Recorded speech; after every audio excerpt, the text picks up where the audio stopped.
Guys, magandang gabi. Ano ba yan? Ang init-init guys. Ayan, at aakit nga ako sa taas at bibisitahin ko yung aking yung tinanim ng asawa kong pipino.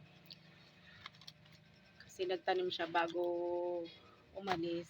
So, dahil mahilig kami sa pipino, ayan, kaya nakapagtanim siya. Ayan, tara, samahan niyo akong umakit sa taas.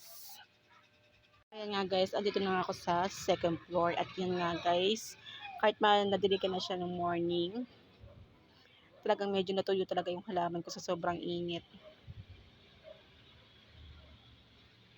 At ito yung ating ipandidilig. Yung ginawang fertilizer ng asawa ko guys. Ayaw ko talaga ng amoy nito guys. Yan, kailangan natin magdilig ulit ng halaman kasi natutuyo na siya. Ito yung pipino guys. Ayan, kumabag na siya.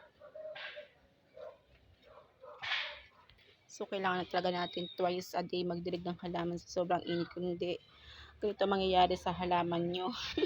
Medyo natuyot na siya. Kaya ito, lalagyan ulit natin ito ng tubig. Kabilin-bilin sa akin ng asawa ko to.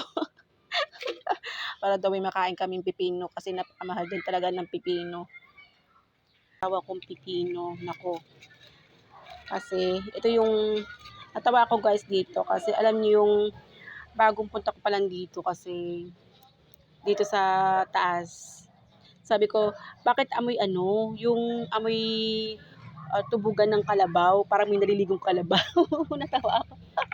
Kasi ito pala yung ginawa niyang pandilig sa tinanim niyang pipino para organic daw. Sabi ko, ang baho.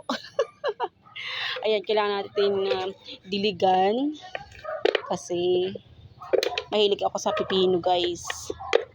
Ayan, medyo natutuyo na yung tingnan guys. Yan, sobrang init. Ayan, pati nilagyan niya ng mga dahon-dahon.